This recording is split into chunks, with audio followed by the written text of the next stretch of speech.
very special bonus live episode of the Outside Blitz. Here are your hosts from the Steele Twins recording studio in beautiful Traverse City, Michigan, and from Casa del Fraytown in Taylor, Michigan. The Steele Twins Gaming presents the Cannonball, Alex, Steele, and the fabulous Scotty Fraytown. Hey, welcome, ladies and gentlemen, to the Outside Blitz. I am your host, the fabulous one, Scotty Fraytown, joined by the Cannonball, Alex, Steele up in Traverse City. A special live episode for you guys because guess what, folks? And I'll show you just why. I'm on vacation, ladies and gentlemen. It's technically a vacay for me. I'm actually I'm on vacation for the next week, so we are doing a special live episode for you guys because of the fact that I will be on vacation all next week, and we're getting one, as they say it, in the can, if you will. So we're going to wind up putting one in the can. The folks that are seeing this episode live are going to be experiencing this episode live right here on Twitch, but we're going to be doing this so that next week, the folks that are listening to this on the podcast channels and all the different stuff on SoundCloud and Apple Podcasts and so on and so forth, you're actually listening to this a week later. So this special episode is going to be all about our 27 NFL draft prospects, our way too early 2027 NFL draft prospects, guys that we think are going to be popping off the charts in this upcoming 2026-2027 season for college football. I'm very excited about this episode. We've been talking about it for some time. Wish the bootleg better could have joined us for this one, but that's okay.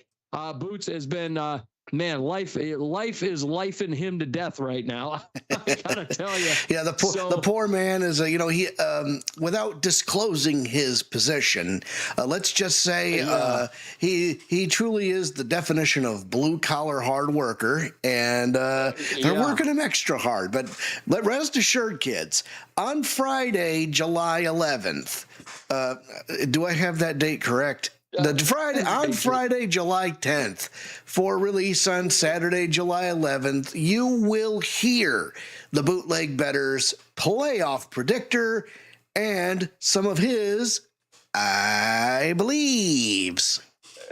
Yeah, he will be back. We will be doing his playoff predictor. We will be doing his I believes. Yeah, all that good stuff. I'm pretty excited about it.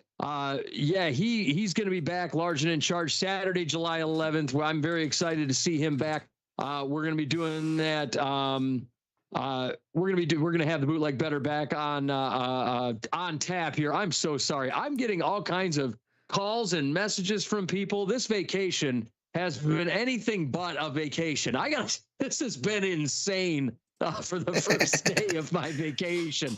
But in any case, folks, welcome to the show. He's a wanted man, folks. Alex, listen, I go on vacation. Everybody wants to talk to me. I don't understand. I go on vacation. Everybody starts messaging me. Everybody starts calling. It's wild.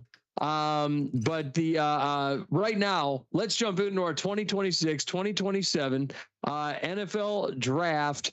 Our 2026-27, I mean, way too early NFL draft prospects for the 2027 NFL draft. So first of all, Alex, I want you to give me your guy that you think is just going to be the bee's knees. I'm going to give the sleepers on this episode. I'm going to start there, but you go ahead and give me your guy that you think in the upcoming 2027 draft is going to wind up being the bee's knees, both in the college football season and in the 2027 draft. We'll start with the quarterback position.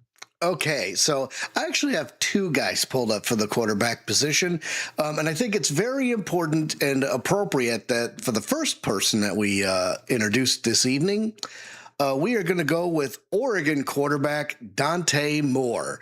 So if you recall on previous episodes, kids, Dante Moore was... he was pretty much the heir apparent.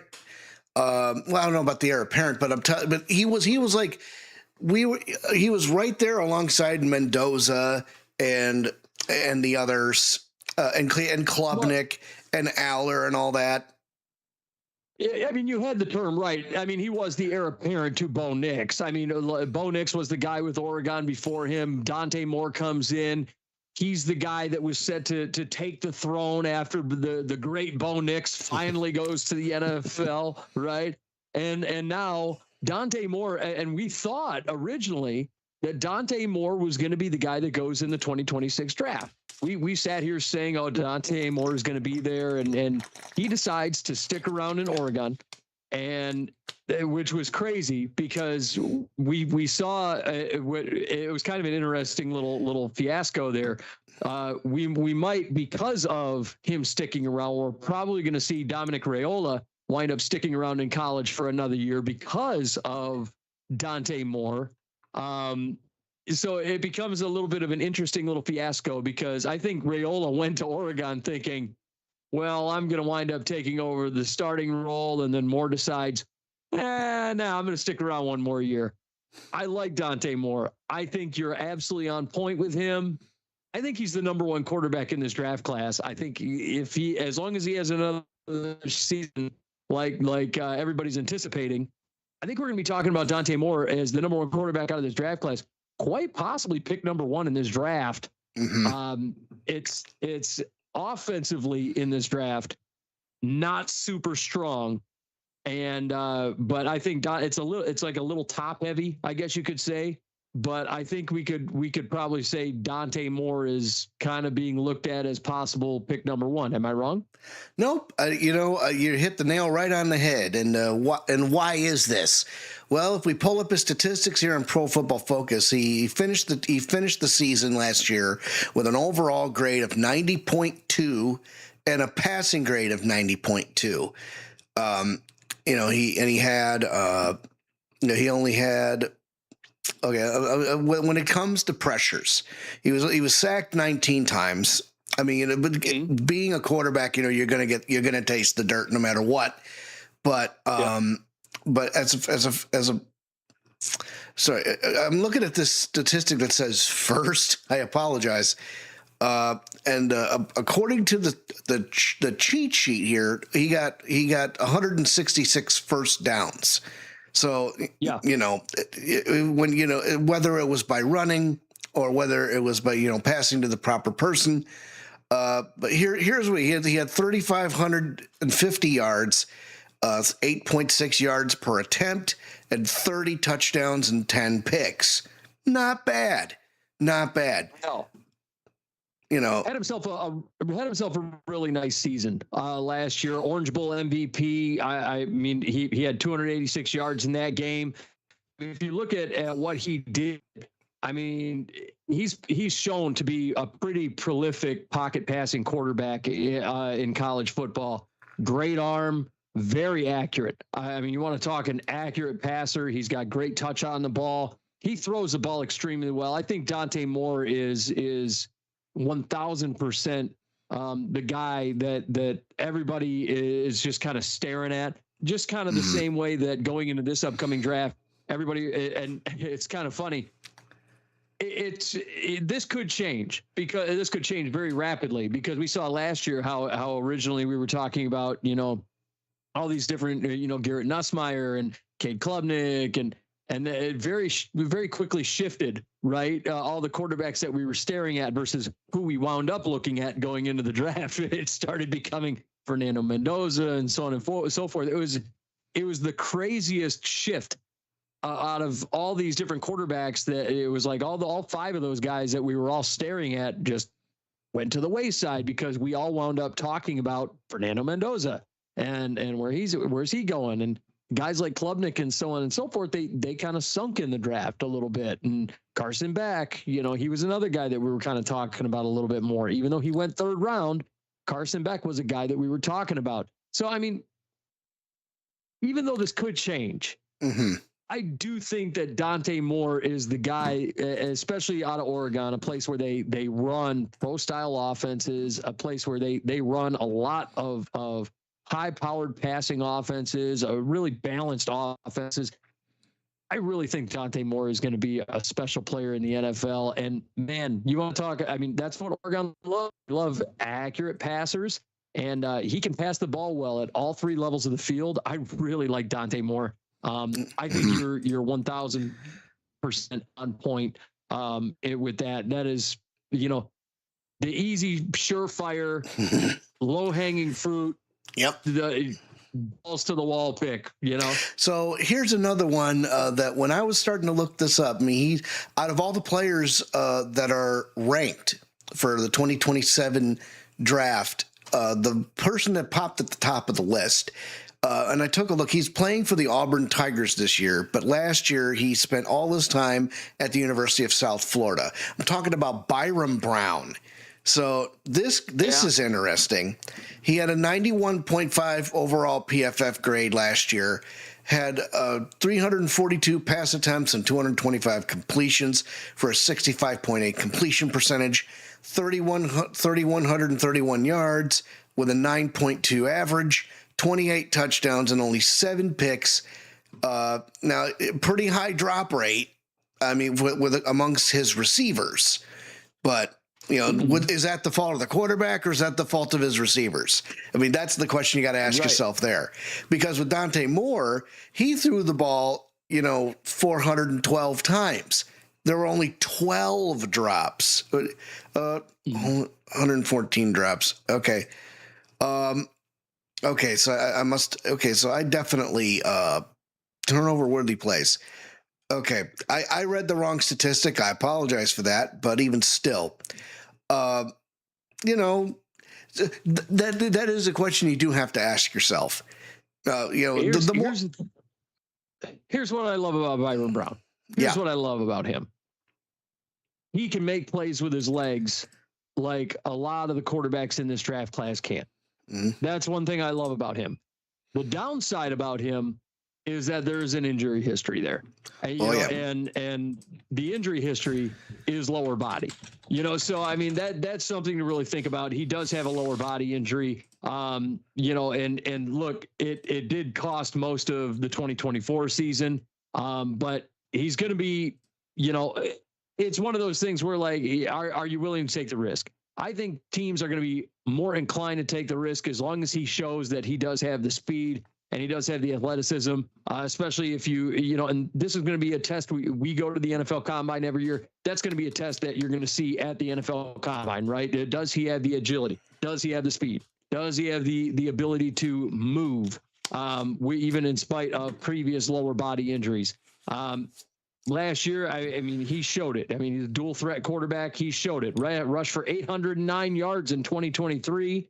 I mean, had 1,008 rushing yards in 2025. I mean, he has proven time and time again that he can be a true dual threat quarterback in this league, which is what you need to be in today's ball. We're going to see if he, 42 total touchdowns, over 1,000 rushing yards. I mean, he's shown it. So he's a real athletic quarterback. I do like Byron Brown. I want to see if a team is going to make the move on him in the draft itself. I personally, a lot of people have him going as a UDFA. To me, I think he should be drafted. He's probably going to be a day 3 guy. I think people are going to be looking at him a little closer, especially if they see that athleticism pop off in the combine and in his pro day. Those are the things that are really going to matter for him, because people want to see that the injury doesn't matter so much, and that's the type of thing that people are going to want to look at for him. Passing wise, I think he's been rock solid. He's putting up, and this is kind of I don't want to sit here and say he's the next one, but it's kind of Lamar Jackson numbers. If you look at the numbers, he's kind of putting up Lamar Jackson numbers in a way. And that's a huge comp. Yeah, that's worth noting, right? I think that is definitely worth noting. So I like the Byron Brown look. Here's a guy, and Alex, this is one of my sleepers here. I want to jump into that. Let's talk about a guy that I think not enough people are talking about. Let's first talk about Darian Mensah out of the U. Previously played for Duke. Hey, listen, this guy won a championship last year. All right, for Duke, won the ACC championship, beat Virginia, if you recall, 27-20 in overtime. Very exciting game. I remember sitting there watching that game. Look, this guy is an accurate passer. I really like Darian Mensah. I like him a lot. He's an accurate guy. Reminds me a lot of how Cade Klubnik was playing prior to this year. I like Kate Klubnik a lot, but he didn't look as good this past season as we've seen prior. Man, Mensa, to me, I think he's going to a situation in Miami where he can excel and learn and become the quarterback that he needs to become. This guy is going to increase his draft stock this year. And I think Miami found themselves a really good pocket passer. He can really throw out of a clean pocket, and he makes good, accurate reads. He's got good eyes, good vision. He sees things really well. High volume passer, man. He had 34 touchdowns and just 6 interceptions in 2025. Good touch on the ball, good deep ball placement. I like everything this guy does. 3,973 yards as a first-year starter with Duke. I think that's worth noting. That set a record, by the way, with Duke. So, I mean, Darian Mensah, guy to think about, guy that people should be talking about more. Another guy people should be talking about more at the quarterback position. Let's talk about my guy, and I'm going to go ahead and just talk about him. Let's talk about my guy, Jaden Mayava.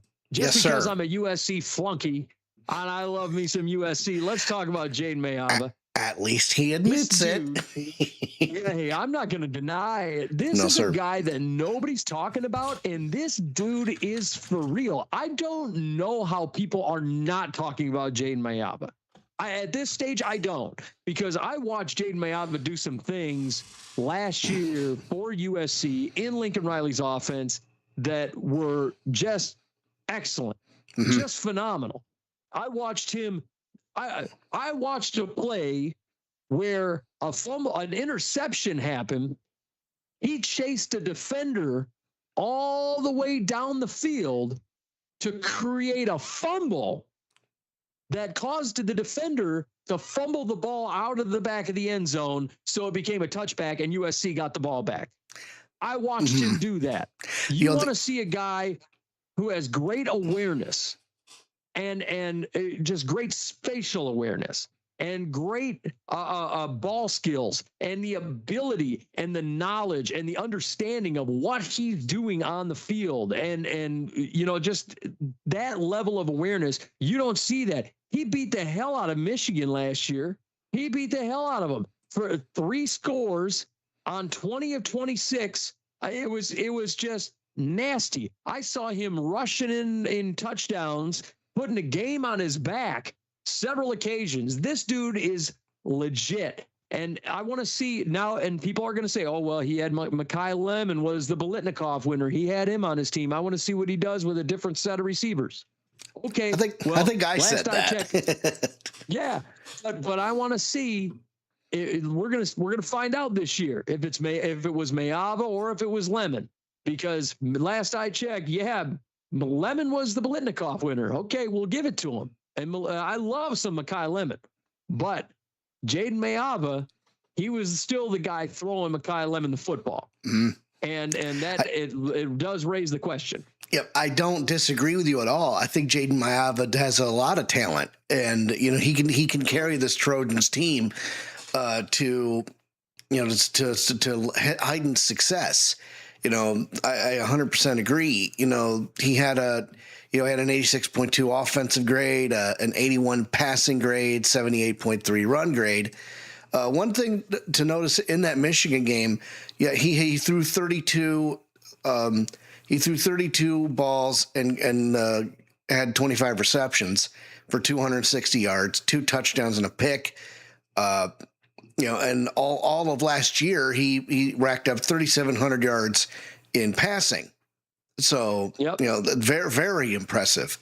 So you talk about that play where he ran all the way down and knocked the ball out of the back of the end zone. You know, the last guy I saw did something like that. DK Metcalf ran after a receiver who caught an interception and hauled ass to get him down. I mean, it's a well-known meme on the internet these days, especially if you put Dak Prescott's head on the defending player's face, you know, all that stuff when he's running away about that big ass contract.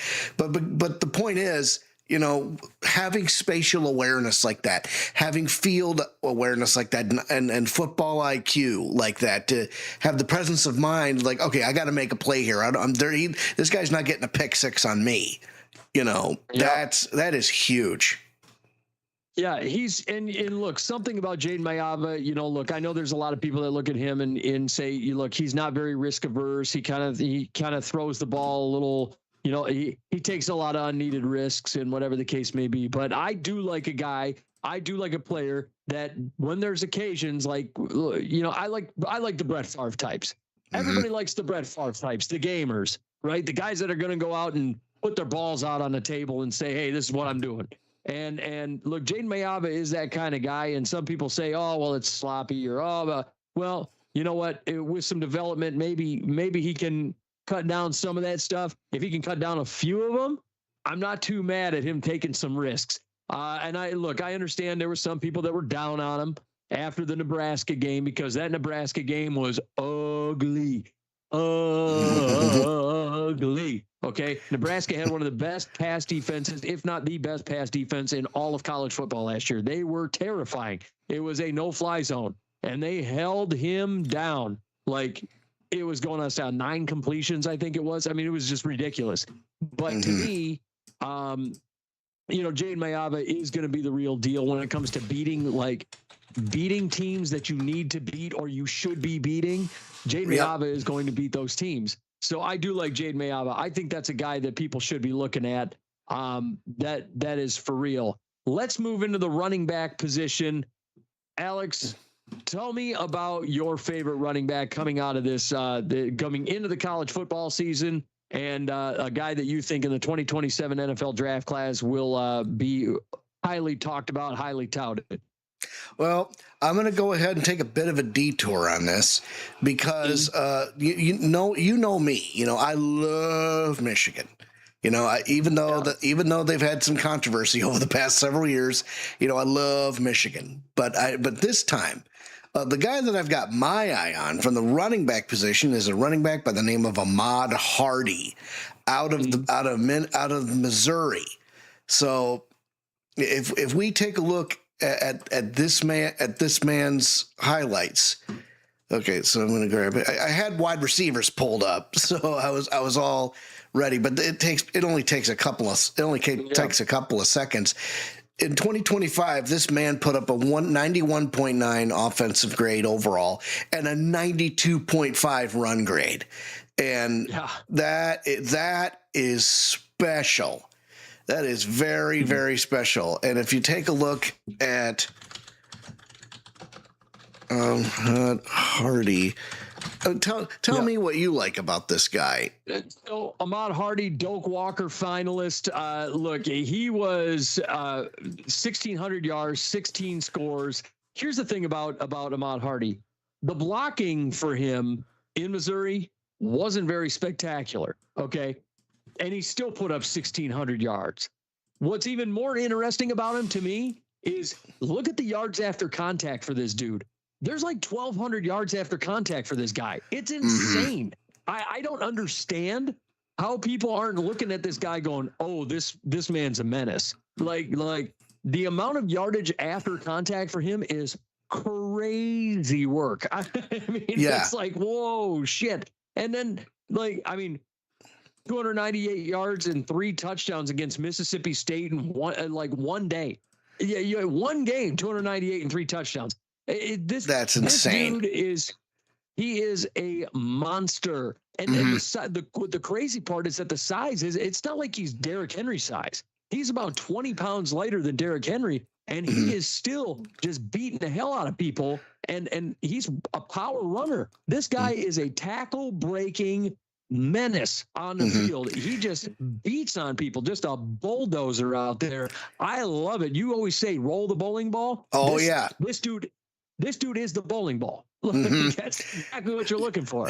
Bowling ball or wrecking ball? Because I caught up with you. I'm seeing his yards after contact, 1,181 yards just after having 1,000-yard rusher who gets hit and then gets 1,000 yards after he gets touched.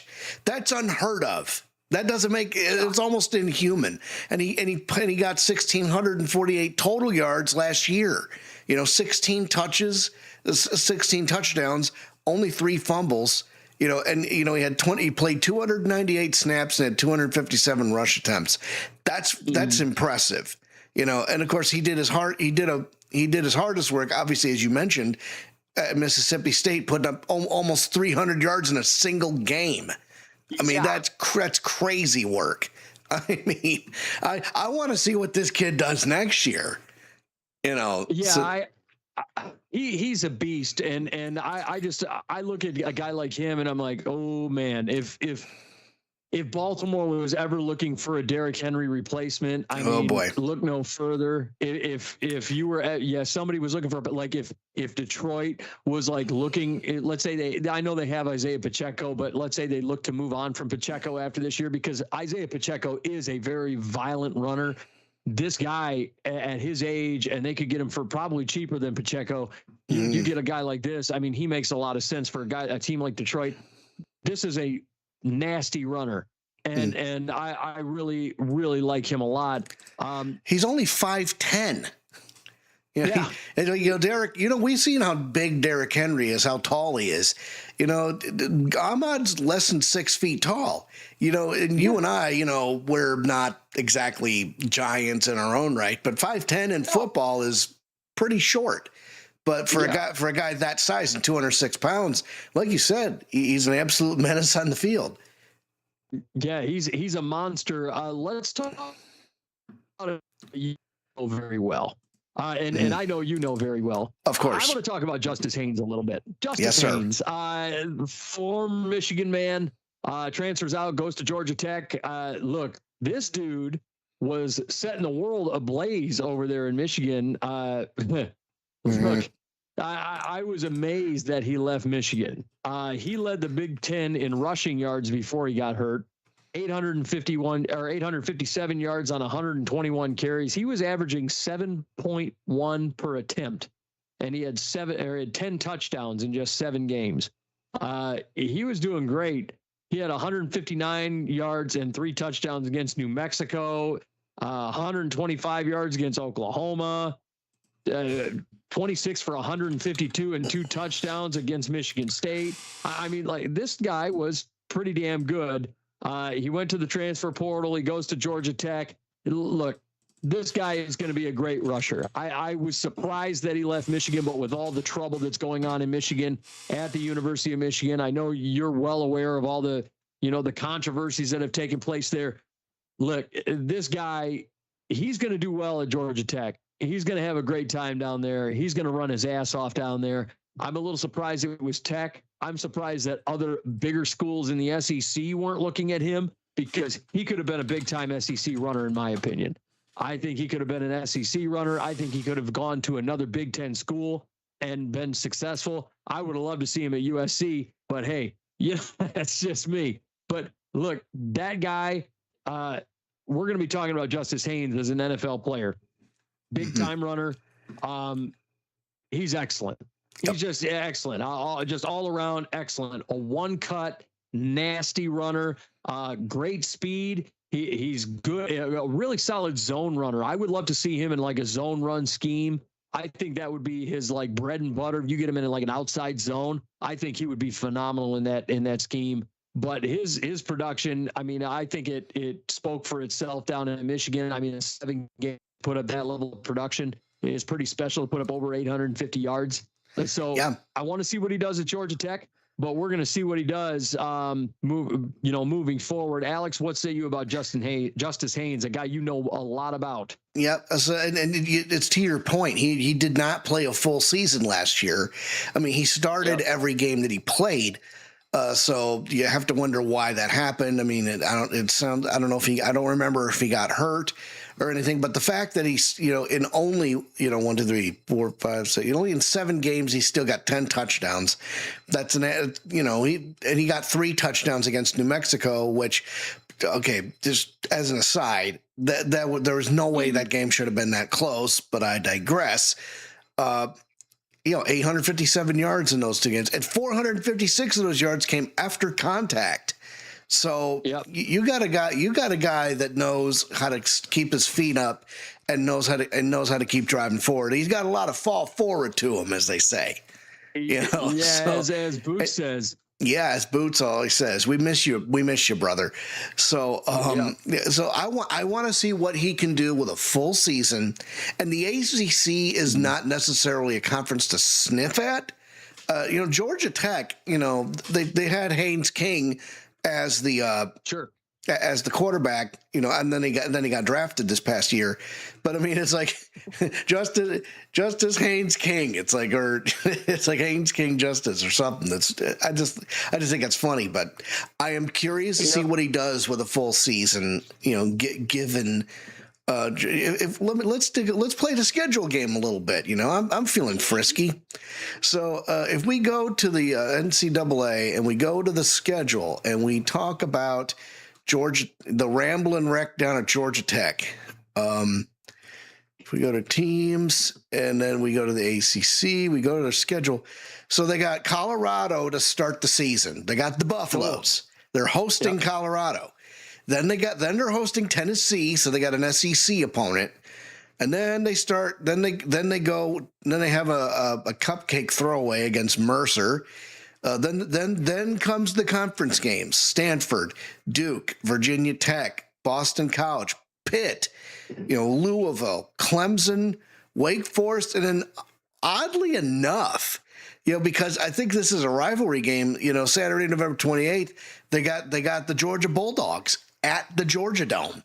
So that'll be a good one. That'll be a good one. So so it's like let keep an eye out for these guys. I'm interested to see what they do with Coach Prime's team. Or side note, do you think Coach Prime is past his prime?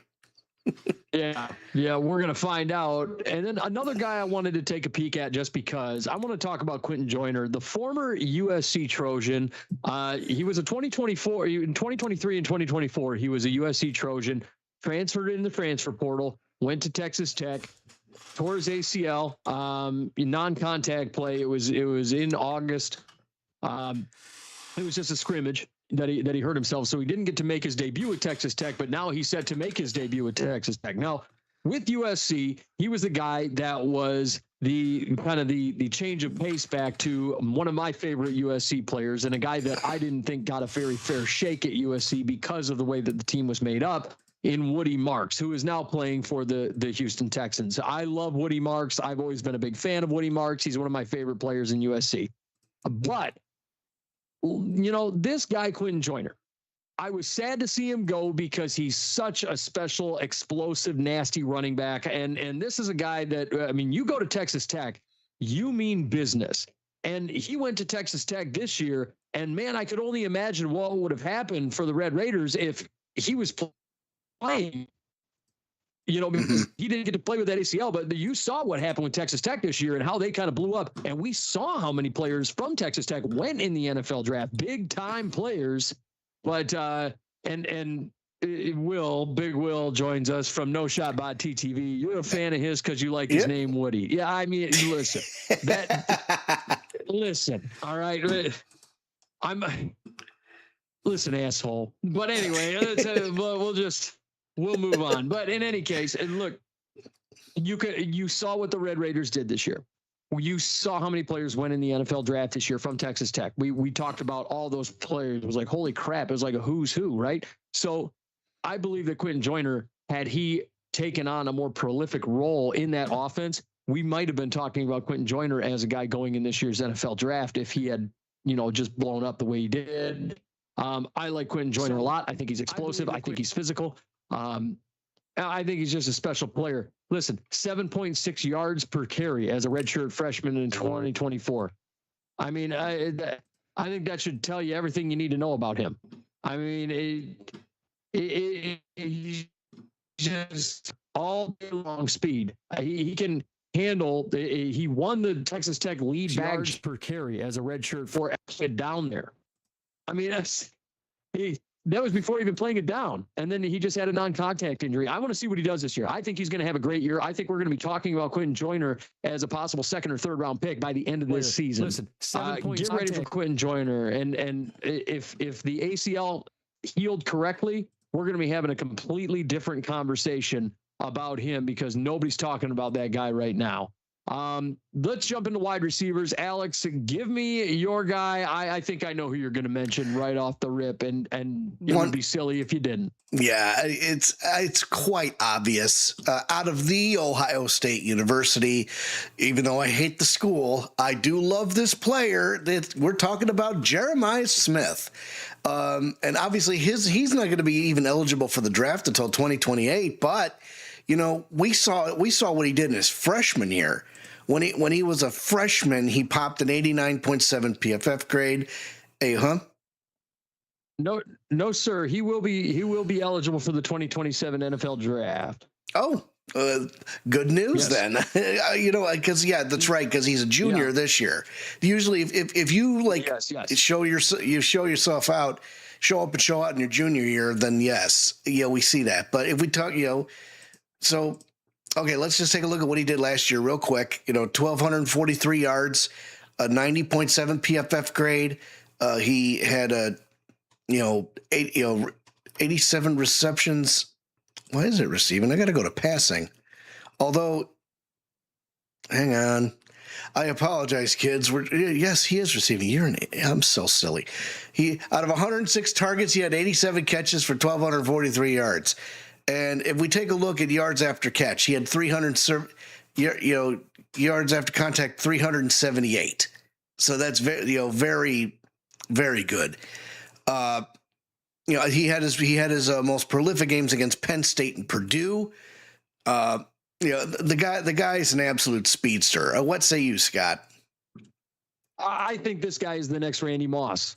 I would go that far. I think when we're talking about players that are coming out of college football, I was a little surprised that, you look at the numbers and sometimes it doesn't, sometimes it does, you don't entirely realize, I guess you could say, sometimes you don't realize it's like, man, I thought he had more numbers than that. 87, and it's not even bad numbers. 87 pass receptions for 1,243 yards and 12 scores is really, really good.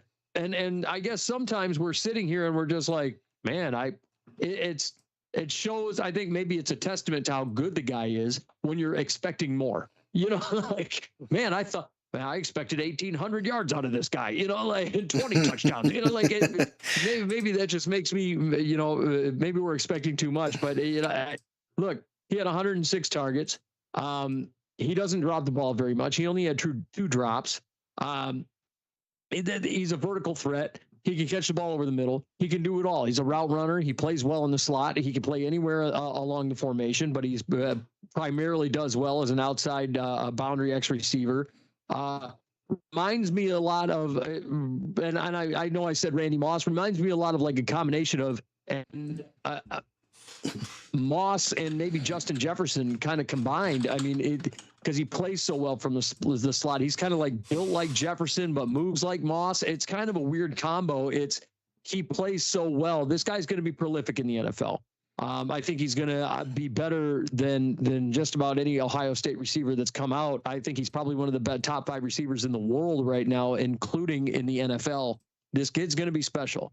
And as long as he comes into the league and keeps his nose clean, away we go. And let's also not forget, he did miss the game against Rutgers in November. So, I mean, I guess that might change the number perspective a little bit there, because that would have been a 150-yard game against Rutgers, right? I mean, we'd have to, but he's going to be a top 5 pick in the NFL.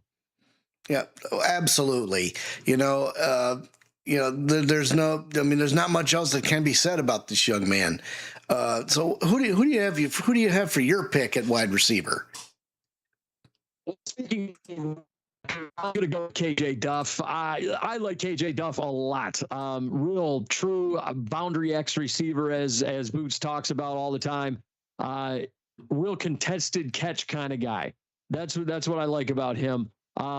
he beat the hell out of Purdue this year. I don't know if you watched that Purdue game, Rutgers versus Purdue, 241 yards on 6 catches.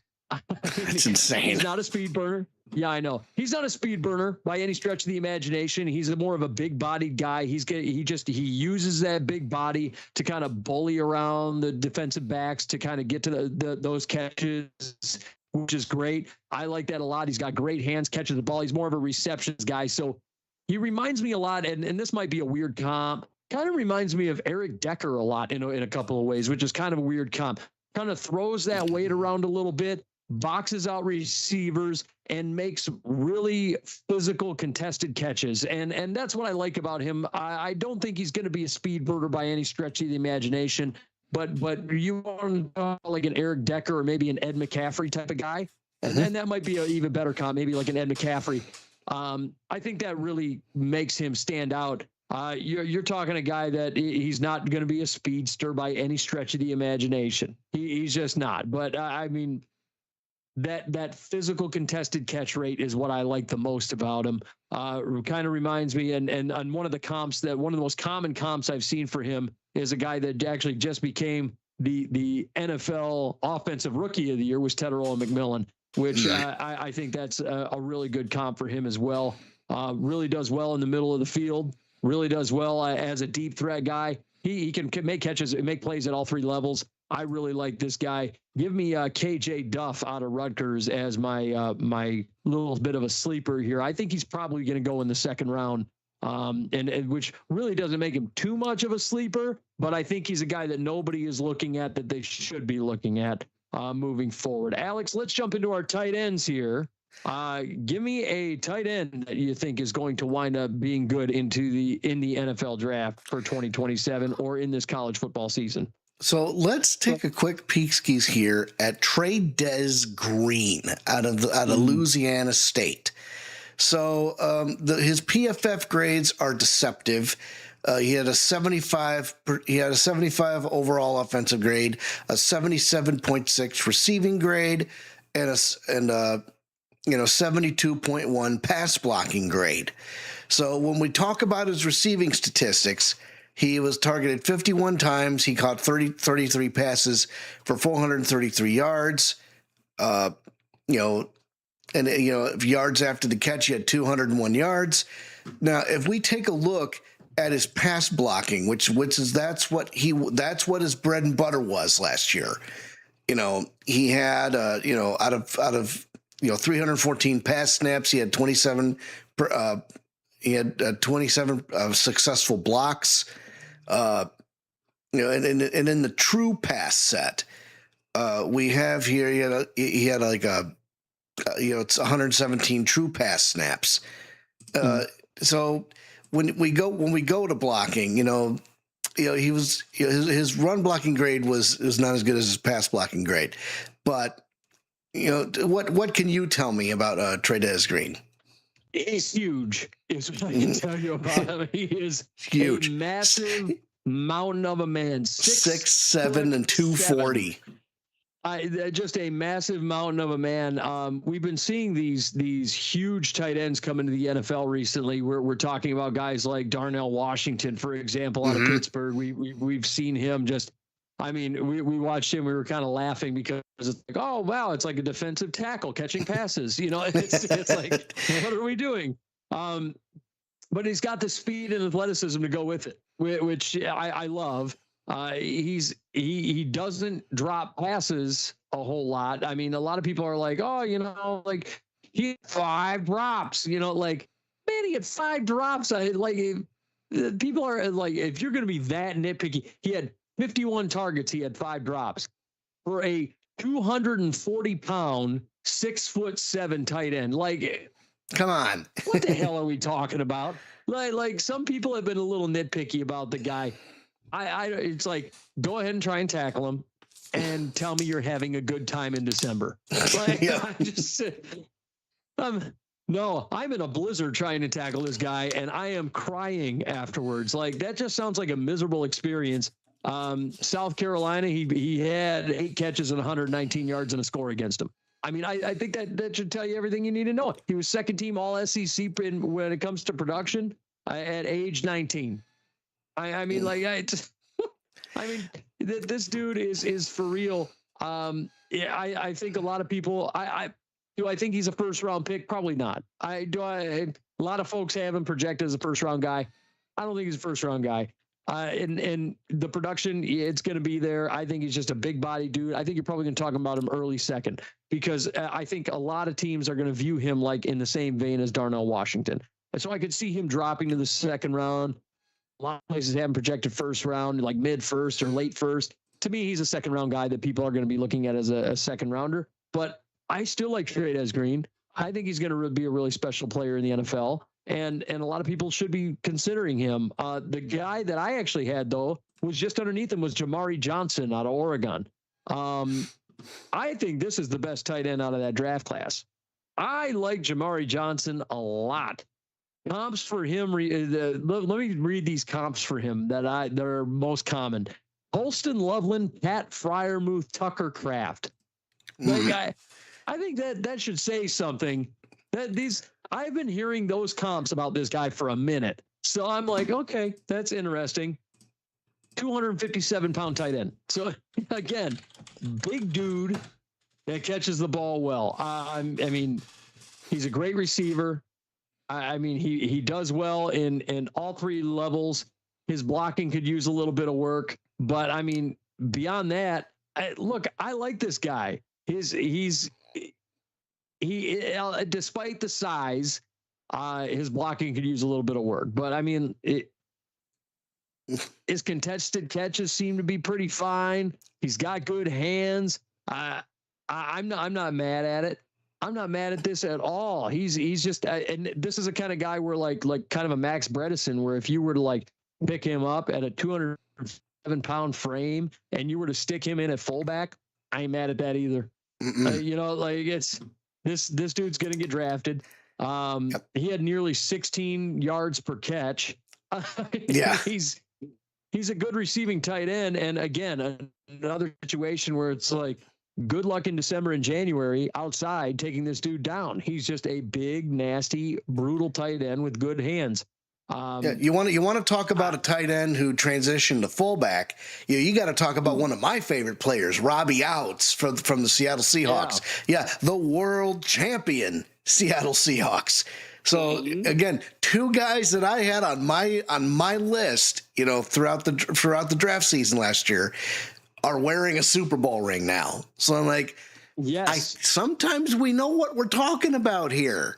And Jamari Johnson, sometimes we have an idea. And, you know, like you said, we saw the quarterback competition earlier on last year, and we saw how quickly it changed.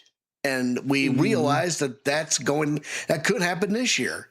But with Jamari Johnson, with his big frame and, you know, the numbers and the things that you talked about, he's absolutely going to have an impact with Oregon. Absolutely. And we're going to probably be talking about him in the NFL draft, being a much higher draft prospect. Let's jump into offensive tackles. We've got some pretty good offensive tackles in this draft class. Believe it or not, I think we're going to be talking about some top 10 offensive tackles, like a lot more than we should normally be. You know, than we normally are, because if you recall, many years ago, we're actually, I think we're on 13 or 14 years ago, we had an offensive draft class, where an offensive tackle laden draft class, where we had two offensive tackles, I think, go in the top three. It was Eric Fisher, Luke Jokel, where it was the headlining picks, right? The two offensive tackles. Eric Fisher, I think, wound up going number one I think they went to Kansas City. I think he got drafted by Kansas City. But Eric Fisher wound up going number one. Jokel, I think, went to Jacksonville at number two. So we'll start with the offensive tackles. Alex, who do you got at offensive tackle? Well, I pulled up the great and powerful Carter Smith out of Hoosierville, from Indiana. I mean, listen, this guy's 6'5". He's 313 pounds. You know, an absolute stud. He has the best pass protection tape in his entire class at any position on the line. So that means center, tackle, guard, you name it. I mean, this guy is phenomenal. Last year, he had 1,028 blocks. There were 145 run blocking snaps and 483 pass blocking snaps. So let me throw a number out there, because this drives me. This is just baffling. Nine pressures. Yeah. Allowed across more than 1,000 snaps of a title insanity. Yeah. 9. I mean, like, yeah, that is insane. Talking single digits. Like this is crazy work to me. 9. Yeah, 2 sacks and 7 quarterback hurries, no hits. So yeah, you only allowed 9 pressures and over 1,000 snaps. I'm like, it's unheard of. This is insanity. And we're huge fans of Pat Coogan. He was at center, so you probably had some help there. But at the same time, I mean, you just look at this. His pass blocking grades are off the charts. 87.7 overall. He had like 1, 2, 3, 4, 5, 6, 7, 8, 9, 10, 11 games were 80 grade or higher. I mean, this guy is a brick wall. The pass blocking and the run blocking all are phenomenal. Everything about this guy screams everything about this guy screams top 5 pick. Everything about him that is a cornerstone offensive lineman that Carter Smith is going to be a guy that comes into the league and completely transforms any team's offensive line, in my opinion. And there are very few players, like especially like offensive linemen, where you're like, oh yeah, that offensive lineman's going to get drafted and he's going to transform their offensive line. And there have been very rare occasions where we've seen that, where we're like, that offensive line's going to change that entire effing team. And like, we've seen that. We saw it in Indianapolis. We've seen that, when Indianapolis when they had Andrew Luck and we saw that. I'm looking at Carter Smith. I'm like, this is a guy that's going to change that whole offensive line. He's going to alter the whole damn thing. Yeah. And yeah, check this out. So, I'm taking a look on Draft Buzz. This is another weird thing. He said he had 9 pressures across over 1,000 snaps. It would have been 7 if those 2 sacks didn't come in the title game against Miami. Yeah. So before the national title game, this man did not allow 1 sack. Not a 1. That is insane. Yeah, his worst game of the year came in the national championship game against a team that was on a Cinderella run. I mean, like, that's like saying, my worst round at golf was like 3 under last week. That's insanity. It's just this. I really want to see. I'm huge on the Hoosiers. I really hope that they are able to continue their momentum from next year. But with this guy at the front of the line, no matter who they got at quarterback, they're going to be okay. Yeah, it's crazy work. Let's talk about the sleeper, Trevor Locke out of Iowa. Trevor Locke out of Iowa. These Iowa boys, I don't know what it is about these offensive linemen out of Iowa. Man, they are special. And I feel like every single time we talk about Iowa, we always run into one of their great offensive linemen. You want to talk a solid pass protector. First season as a starter, didn't allow a sack. We'll start there. Yeah, dude's a stud. He didn't surrender a single pressure against both Oregon and USC. Look, I like this guy a lot. I'm a little surprised. The one thing that, and this is crazy, that I'm a little taken aback by, because it's only because it's Iowa. his pass blocking is actually better than his run blocking. Just because it's Iowa, but even then, both are really good. This guy's going to be a special player that I think nobody's talking about right now. Most people have him projected as like a late second round pick to maybe an early to mid third round pick. I think this dude should be an early second round pick. Trevor Locke's a guy that people need to be talking about a little more. Could have himself a really solid year. He's going to be going into his junior year this upcoming year. So get ready to take a look at him moving into the 2027 NFL draft class, especially going into the Big Ten, where all them defenses are, red hot. You know how the Big Ten is. It's all defense all day long. So let's get ready to start talking about that. But Alex, let's jump into our guards. I want to jump into guards now. So we're going to just go from the outside to the inside. Let's jump into guards. Give me who your guard of the whole thing is going to wind up being. So I am actually going to pick old Luke Montgomery out of the Ohio State University. So I just had one guy, for the entire offensive line, but I think it's entirely appropriate to start talking about what Luke Montgomery can bring, was able to bring to his team last year. So if you take a look at his blocking, he had 837 blocking snaps, and he did allow 16 pressures. So it's not he's not like he's not Carter Smith good, but he did have a 73.5 run blocking grade and a 70 pass blocking grade. He only allowed 3 sacks, 5 hits, and 8 quarterback hurries. He's mostly playing left guard. That's his bread and butter. Had a great game against Wisconsin. Didn't allow a single pressure that game, and against UCLA. And now, here's the funny thing. Even though Ohio State, barely beat Texas, and to be fair, Texas kind of lost because Arch Manning wasn't it. Let's throw that out there. Yeah. He also didn't allow a single pressure against Texas. When it comes to guards, this is the guy that I have my eye on. What say you?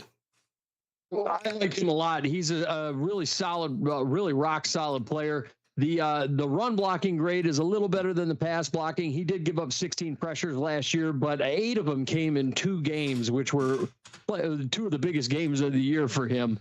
One of which came against Miami, one of those games. So, I mean, you gave up 8 of the 16 pressures in the 2 games. So when the heat got a little hot for him, when the oven turned on a little hotter, he's going to have to get used to that heat turning on. He's going to have to get used to that championship level of football, I guess you could say.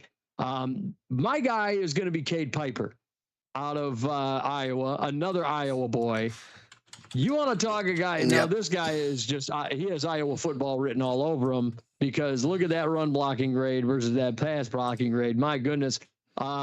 This is a big corn-fed Iowa boy. I mean, that's what he is. First team All-American at right guard. The blocking grade is just outstanding. The pass blocking grade, won the Joe Moore Award as the nation's best unit, and he anchored that unit. He was the man. Allowed 1 sack across 13 games of Big Ten football last year. That's good. Where it's at, right? He is just a big, nasty, solid offensive guard. I love it. I think Cade Piper is going to have himself a really solid year. Get ready for him. He plays right guard. He's going to be eligible for the draft this year. 21 years old. He'll be 22 by the end of the season.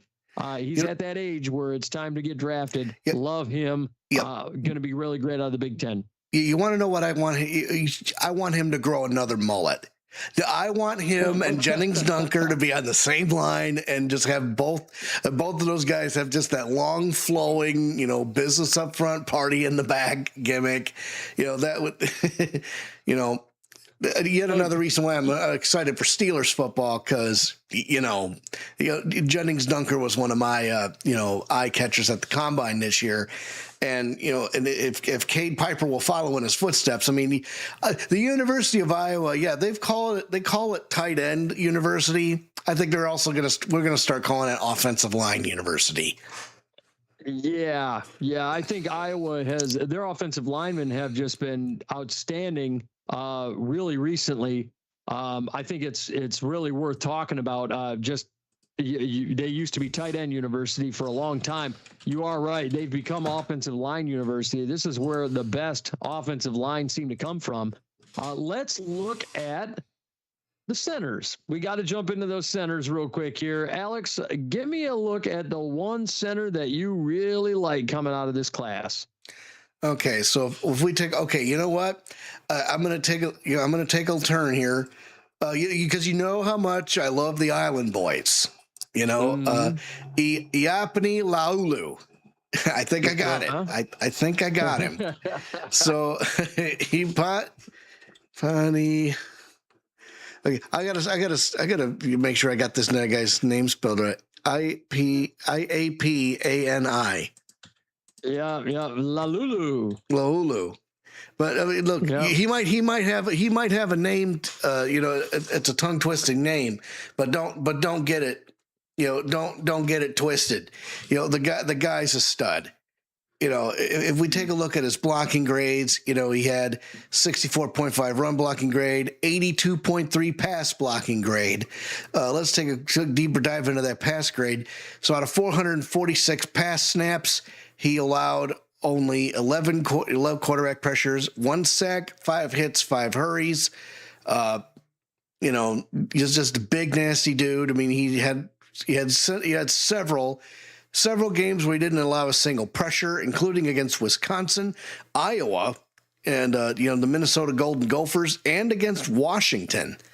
And he also had that the ball game at Texas Tech did not allow a single pressure. Texas Tech went on to was it Texas Tech? No, it was Oregon that went on to the next round because they had the rematch against Indiana. So you want to talk about somebody that to keep your eye on. Iapani Laulu is certainly one of them. What say you? Yeah, I like him a lot. 6'2", 329 pounds, just a big monster of a man. The pass blocking is much better than the run blocking. I'd like to see him take a step forward in the run blocking. The Remington Trophy finalist, though. He was a first-team All-American. Look, this guy, and he's an Iron Man. 27 consecutive starts. He's going to be the best center out of this class. I think I'm with you there. I do think he's going to be a guy that people should be looking at as the best center out of this draft class. And it's not by and far considered a strong center class. Like this year, we were talking about how interior offensive linemen, we should be talking about them a little bit more, right? Mm-hmm. This year, we're having a different conversation. Right. And it's kind of interesting that we're having a different conversation now. And this could change. Again, we could get to the end of the season and go, wow, this is another strong interior offensive line class. Because we were talking about guys like, Pat Coogan and so on and so forth. So we could be having a different conversation moving into next year's draft. But at the end of the day, I think he's going to be the best center out of this draft class. My guy is out of Texas Tech, Sheridan Wilson.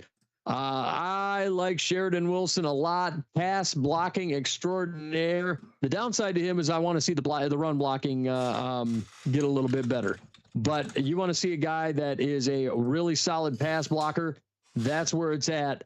433 snaps in the run game, allowed 0 sacks on the season, and 520 pass blocking snaps.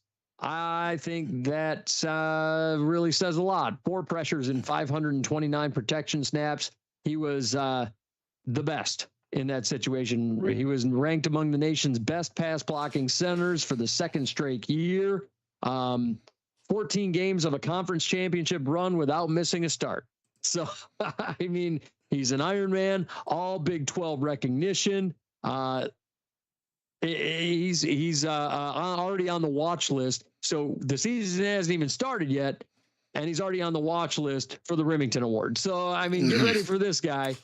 If he improves the run blocking situation, I think we could be talking a little more about Sheridan Wilson going into next year out of Texas Tech. And we keep talking about Texas Tech players. Yep. Texas Tech, I mean, especially recently, has just been turning it up with some of the best prospects really recently. I mean, we have seen prospect after prospect, especially in this last draft. It's like, holy shit, where did all these guys come from?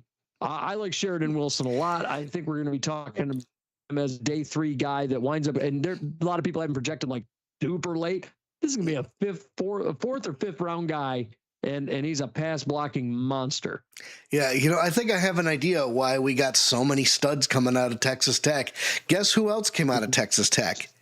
That's right, Patrick Mahomes II. Yeah, and he's done a lot of work with the school, since he's gone to the NFL. So I'm thinking, okay, is Patrick Mahomes behind the scenes, scouting these guys out? I mean, it wouldn't surprise me. He could very well be. I mean, we could be having a conversation about like Patrick Mahomes being a scout for Texas Tech down the line here. Once he finishes his NFL career, but that won't be for another at least 10 years. I think. Right. I don't think Patrick Mahomes is going anywhere with the money that he's making right now. Goodness gracious. Yeah. But let's jump into defensive tackles, a class right now that is not considered super strong, but we want to jump into these defensive tackles. So let's jump into them. Alex, who do you have in mind for your top defensive tackle out of this draft class? I've got David Stone. David Stone out of Oklahoma. Because David Stone's such a a common name, but for the defense, but the defensive tackle here, he's got a, hold on a second, defense. So out of Oklahoma, this guy, has a 76.4 defense grade, 80.7 run defense grade. So, he's a run stuffing monster. When it comes to pressures, he's allowed 26 total pressures, only 20 quarterback hurries, 4 hits and 2 sacks. So that's good. I mean, but his quarterback's been able to move, and that quarterback happens to be John Mateer.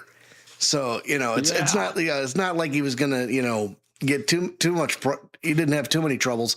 Had 27 defensive stops, over 171 run defense snaps, and the pass rush is where, he's done most of his work with 280, and he has a 68.1 pass rush grade. So he did really well there. He's a 6'3", 315. He's not necessarily a condominium with legs, but he's a big boy. What can you tell me about him? Look, I like him a lot. Dude, this guy. Oh, and hang on, my notes just disappeared on me here for David Stone. Look, a lot of people say that this guy is going to be, a top 10 pick. I don't know about all that. I don't see him as a top 10 pick. Maybe a top 20 pick. I do see him as a first round guy. Man, listen, he's a speedier kind of. I think he kind of reads more like a 3 tech to me. He plays with a really solid pad level. He does really well in run coverage. In my opinion, I like him as a run defender more often than not. I don't think he's going to be some crazy pass rushing defensive tackle. And the run defense and the run defense grade speaks to that. Yeah, as a run defending interior defensive lineman, he's a special player. The pass rushing is just kind of meh to me. If I have a guy like this, I want him to be a run stuffing kind of guy, and that's kind of what he's going to wind up being. He would probably work well in a 4-3. I don't think he's going to work really well in a 3-4, but I think he'll be a really solid 4-3 kind of guy, and that's where he should be. And he's been taking on some really top tier offenses too at his time in Oklahoma as well. It's not like he's taking on like these baby offenses here. He's taking on some good offenses. So, he's taking on top tier competition, which means that at the NFL level, he'll be ready when he gets to the league here. My guy is Will Eccles out of Ole Miss. I like him a lot. You want to talk another 3-tech kind of guy, great run defender. Great run defender. You want to talk a big condominium with legs. Here he is. You want a big nose tackle. This guy is a run stuffing beast. Just swallows up run defenders. 765 snaps across 15 games without wearing down. This guy has a high motor. He is a monster, and he just rolls on. I mean, he doesn't get tired. He's just a beast. And for a guy that size to not get tired, I think that tells you everything you need to know about Will Eccles. This guy is ready to go. He had a great year last year. He was one of the most productive players in the interior offensive line, and not just in his division, in the entire country. He was special. I like him a lot. He's going to be an excellent player at the NFL level as a run defender, as a great defensive tackle, as a great nose tackle in a 3-4. Hey, Vikings, there's your guy. You need to go get him. But I like him a lot. This dude is going to be special. What say you? I 100% agree. The 83.3 run defense grade speaks to me. He had 39 total pressures. He scored 6 sacks, 32 hurries, and a quarterback hit. He only had 10 missed tackles the entire season, and he got 42 tackles and 21 assists. He batted down 6 passes. So he gets them hands up when you need to. He even had 4. He in his 4 coverage snaps. He even had a PBU. And he lined up in the box a couple of them, but he's mostly a defensive lineman. He's just right there. In between the tackles and just looking to get through to the quarterback. Yeah, absolutely. Let's jump into defensive ends here. Who do you have in mind? So for the defensive ends, the edge, if you will, I've got another island boy, Matayo Uiagalelei, who I believe Uiagalelei. Yeah, he's that kid from Oregon State. The kid from Oregon State was the quarterback who transferred to Michigan State, I believe. I don't know if this guy's related, but I'd bet a wager that he is. And with this guy, he posted an 82.2 overall defensive grade with a 73.8 run defense grade, 82% pass rush grade. And you are correct. He is related. He is the younger brother of quarterback DJ Uiagalelei, who enrolled early at Oregon in 2023. I was right. So, with this guy, he did a pretty even snap count between run defense snaps and pass rushing snaps. Had 52 total pressures, including 6 sacks, 8 quarterback hits, and 3 hurries. He had, he missed 14 tackles out of and got 18. He secured 18 and had 12 assists, 21 defensive stops, including 2 forced fumbles, and he was targeted 2 times, and both times the receivers caught a catch and caught a pass, but only for 15 yards. So not a whole lot of people were throwing his way, because with that 6'5", 272 athletic build, I think he was just way too intimidating. Yeah, I thought he was a really special player. My guy is Will Helt. Will Helt out of Clemson. If you will. This guy is known by his coaches as the Terminator. That's what they have dubbed him. He's known as the Terminator. Will Helt, man, this guy, I feel bad for Will Helt a little bit because he played for a Clemson team last year that just really wasn't good last year. And he was like one of the guys on that team that was just really rock solid and did his very best to keep rolling and keep that team rolling. Had 10 sacks and 45 pressures last year. I mean, he's just a really good edge rusher. Had 2 sacks and 8 pressures against South Carolina. He beat Syracuse with 2 sacks. I mean, he's rock solid, really good player. I like him a lot. He's very fundamentally sound. I think that's the best way to put it. Very fundamentally sound, high level, a high motor type of player. You look at him, the 6'6". He's got the length, he's got the size, he's got the attitude. He comes off like a leader on that team. He comes off like I believe this is the kind of guy you're going to get, and you're going to go, this is a team captain. This is the kind of guy that's going to come onto your team, and he is going to be a star. I like Will Helt a lot. A lot of people have him projected as a 3rd rounder. I think this is a 2nd round pick. Solid edge rusher out of Clemson. What say you about Will Helt? Yep. I wholeheartedly agree with you. He had an 84.4 overall defensive grade, 82.4 pass rush grade, and that's where he made most of his bread and butter. 342 snaps. He had 45 pressures, 10 sacks. That's a lot of quarterbacks hitting the dirt. 9 quarterback hits and 26 quarterback hurries. He also had 27 defensive stops. And, of the 6 times he was targeted, they caught the ball 6 times, but they only went 13 yards. And he also has a forced fumble to his credit. So, this kid, you're right, fundamentally sound. And, people, they might be sleeping on him. So it'll be very interesting to see what he does this year. Sometimes players get slept on just based on the team they come out of, right? Yep. And when Clemson was kind of meh last year, right? A lot of people started to ignore certain players that were coming out of Clemson. For example, Cade Klubnik, and a lot of people thought that Cade Klubnik was going to go much higher. We were talking originally Cade Klubnik, 1st round guy. Mm-hmm. And next thing you know, you see where Cade Klubnik went. I think it was 5th round to the Jets. I mean, like it was crazy to think. Now here we are, you look at a guy like Will Helt, and I hope that people will ignore, what the overall team does and kind of look and say, hey, this Will Helt guy could end up being special, because I don't know that Clemson's going to turn it around. We're going to have to wait and see.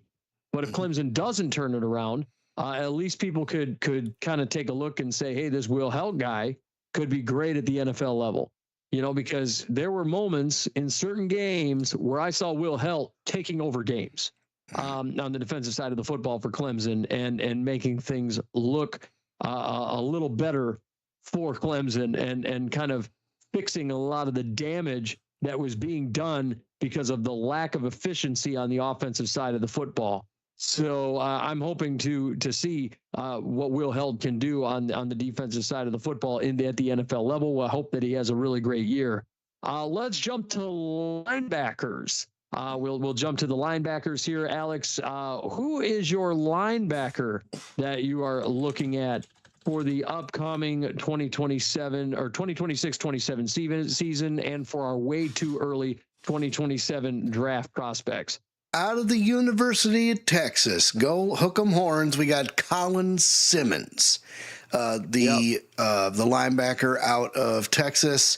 Had an 84.3 overall defensive grade, a 77.2 run defense grade, and a 91.7 pass rush grade. So that is insane. Yes, and when you take a look at his pressures, it kind of speaks to it. 59 pressures total, 10 sacks, 14 quarterback hits, and 35 hurries. He lived in the backfield. Had 28 total tackles, 6 assists, and he only missed 9, 33 defensive stops, 3 forced fumbles. He was targeted 7 times. They only had 6 catches for 61 yards, but that was just sprinkled around. But Sure. You know, he didn't have any he didn't get any interceptions because nobody really threw the ball his way, and heck, why would you? You know, he's the guy that's just getting his hands up and smacking that thing down. So, you know, at 6'3", 240 pounds, you know, this guy, you would see. I'd be curious to see, like, do you see this guy as a leader, like a Mike linebacker, or is he more like a Will? I see him more like a Will. I think he's going to be a more of a pass rushing type of linebacker. You know, they've got him lined up as a linebacker slash edge. His pass rushing ability is just out of this world. He's a speed rusher all day. He was probably the best edge rusher out of this draft class all around. The best pass rusher out of this draft class. 59 pressures, 10 sacks in 13 games. I mean, that says it all, right? I mean, he had 3 sacks against Kentucky, 6 pressures, and a forced fumble. I mean, it's like, holy crap. He had dinner that night. I mean, he really ate. Yeah, you talk about a guy that you could see. I could personally see him lined up in a 3-4 really effectively. You stick him as an outside linebacker and you say, go ahead, blitz the quarterback. I love that. Colin Simmons, I could see being a first-round pick. Absolutely. I think that is an excellent pick, a guy that people should be looking at, and another guy I think should be going first round. Let's talk out of Georgia. Let's talk about Chris Cole out of Georgia. He's not a pass rusher by any stretch of the imagination. Let's talk a coverage linebacker, true coverage and run defense type of linebacker. I like this guy because he's just a pure linebacker. This is what he is. We're not trying to do anything fancy with him, go attack the quarterback, anything like, no. This guy is a pure linebacker, and I love it. He just covers receivers and covers tight ends, and he can do it effectively. Okay, so the pass rushing isn't there. That's fine because he takes away tight ends, but the crazy thing is he can take away wide receivers. It takes him away over the middle of the field. He's got good vision. He tracks the ball well. I mean, like, the guy is damn near, it's like having a safety, like a plus size safety in the middle of the field. It's insane. I would love to put him in the middle linebacker role, you know, in a 3-4, you kind of like line him up in a 3-4 situation and you just say, hey, you go ahead and cover that tight end over there. Or, hey, you imagine having a player like that and see a team come out with a receiver in the slot and being able to kick that linebacker into the slot and being comfortable knowing that linebacker can cover that slot receiver and not be worried about it. Because as a Vikings fan, I know how terrified I was watching Anthony Barr line up against CeeDee Lamb. You know, it's like, why is Anthony Barr on CeeDee Lamb? What are we doing? And I started panicking until Mike Zimmer called a timeout. So it was freaking out. So knowing how that works and seeing a linebacker that can cover as effectively as Chris Cole does, I love this. I think this guy's going to be a great pick. And by the way, we talked about how this previous draft class was a great linebacker class.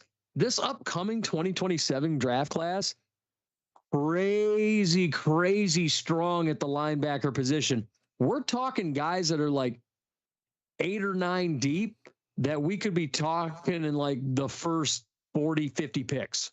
So, I mean, like that, there's a lot of really rock solid linebackers here that we could be talking about as like first rounders. It's a deep linebacker class with a lot of talent here. Absolutely. I want to grab this number here, 34.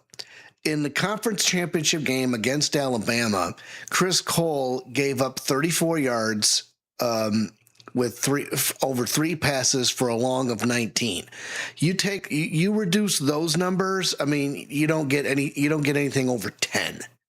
You know, so yeah, I mean, Georgia and Alabama have always been, you know, and in the first game against Alabama, you know, he didn't get nobody threw a pass at him.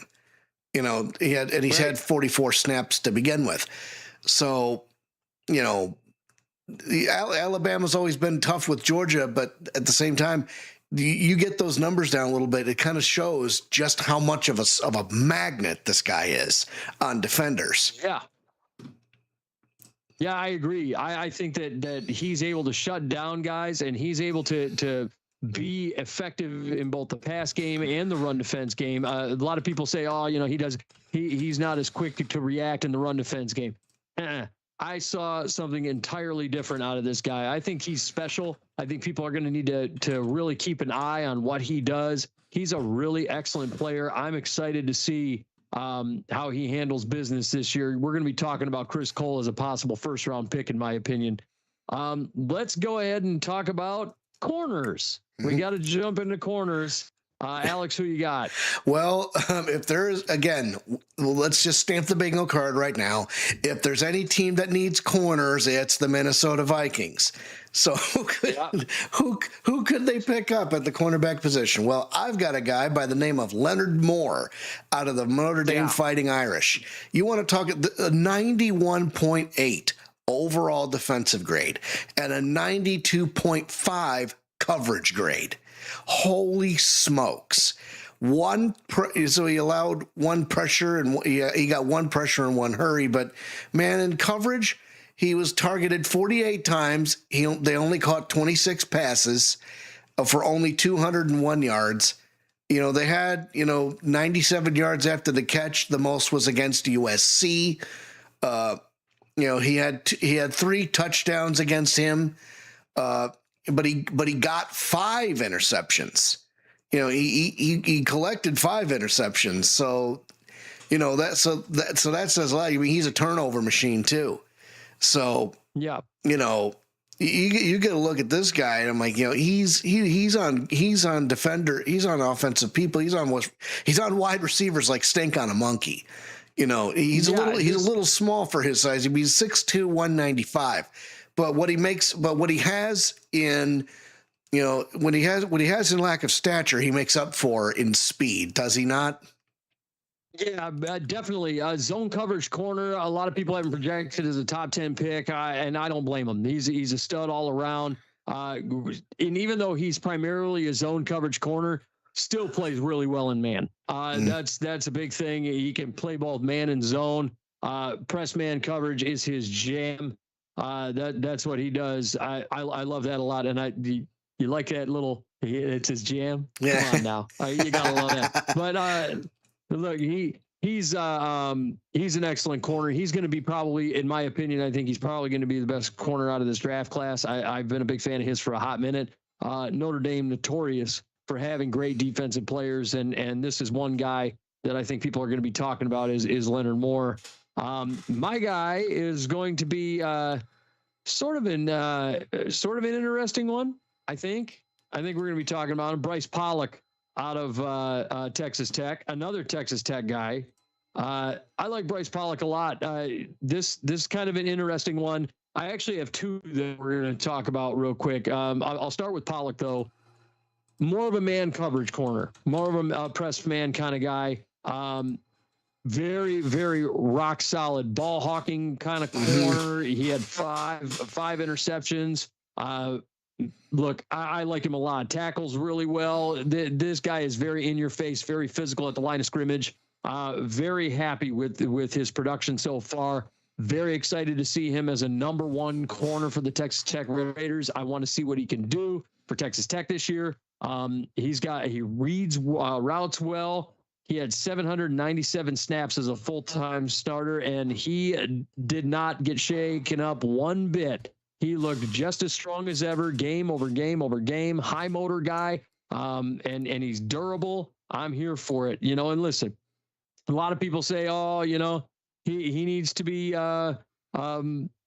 he's some people think he's better in zone than he is in man. I disagree with that. I think he's better in man coverage than he is in zone coverage. And I think his press man is even better because I think he's better at jamming guys at the line and off their route. That's what he excels at. He has great hands. I really like Bryce Pollock. Now, also a guy I just wanted to, and let me hang on one second. My notes are acting up. There we go. The other guy I wanted to talk about is Jamari Sharp out of Indiana. Jamari Sharp is going to be taking over as the number 1 corner in Indiana here. And you want to talk another one, good press man coverage corner, rock solid. People aren't talking enough about him, but this is a guy I'm putting him kind of on the watch list because I want to see what he does as a number one corner in Indiana this year and how he develops and how he excels, because he's been the number 2 guy there now, right? But now you've seen the number 1 corner, the guy who was the number 1 corner, he gets drafted by the Jets. So now we're going to go, okay, who's going to be the number 1 guy? Who's going to be the number 1 DB over there with the Indiana Hoosiers? And it's right now on paper, it's Jamari Sharp. And I want to see what he becomes here. Big zone coverage guy. He tracks the ball well. 4 forced fumbles. He's a playmaker. I like him a lot. Won a national title with them as CB2. Let's see what he does as CB1. I want to see if he can develop into that. Let's see if he becomes the next first-round guy for the Indiana Hoosiers. So I'm going to go ahead and say, let's talk about him a little bit. Alex, what you got? If there's anybody on the planet that can mold and develop Jamari Sharp into a CB1, it's Coach Mike Signetti. Yeah. Kurt Signetti. I apologize, but he's probably going to come after me and just tell me how disappointed he is in me, just with that 1,000-yard stare across the table as he sips his coffee. Yeah. But but no, that's what we need to look out for. Kurt Signetti is indubitably responsible for the turnaround of this program and for the dominance of this program, for them to go completely undefeated from start to finish to win the national championship with you using the legs of Fernando Mendoza. You got Waffle House, you got D'Angelo Pons, corner that they had developed and turned into the guy that eventually got drafted by the New York Jets. And it's funny that the comp became Aaron Glenn, who the former corner for the NFL, and Aaron Glenn, who had a very successful NFL career. But now we're going to see how Sharp kind of goes into that D'Angelo Pons role. Can he be the next D'Angelo Pons? Or I know a lot of players kind of look at like, well, F being the next D'Angelo Pons, I'm going to be the next Jamari Sharp, but let's see if he can be that new CB1 over there for the Indiana Hoosiers. Let's see if he can make a name for himself. Let's see if he can wind up being a guy who is a first-round pick. And I think he or in a draftee in the NFL that makes a name for himself. I would love to see this dude excel in the college football ranks. I'm super excited about him. So this is a guy Jamari Sharp is a guy that I would probably put on my list for the upcoming 2027 draft and the 2026-2027 season. And then we're going to jump into our safeties. This will be our last category. And then we will hold off on the NFL Top 100 because we did go a little long today on this. So we'll hold off on the NFL Top 100 until Boots gets back, and we'll wind up jumping into that a little while later. But let's jump into this safety group here, our final position. Alex, who do you got as far as your safeties go? So it was kind of a toss-up, but I decided to stick with the theme of the Notre Dame Fighting Irish. So I picked up Bronte Johnson, a safety out of Notre Dame. He has an 82.8 overall defensive grade, 79.3 run defense grade, and a 91 tackling grade, and an 84 coverage grade.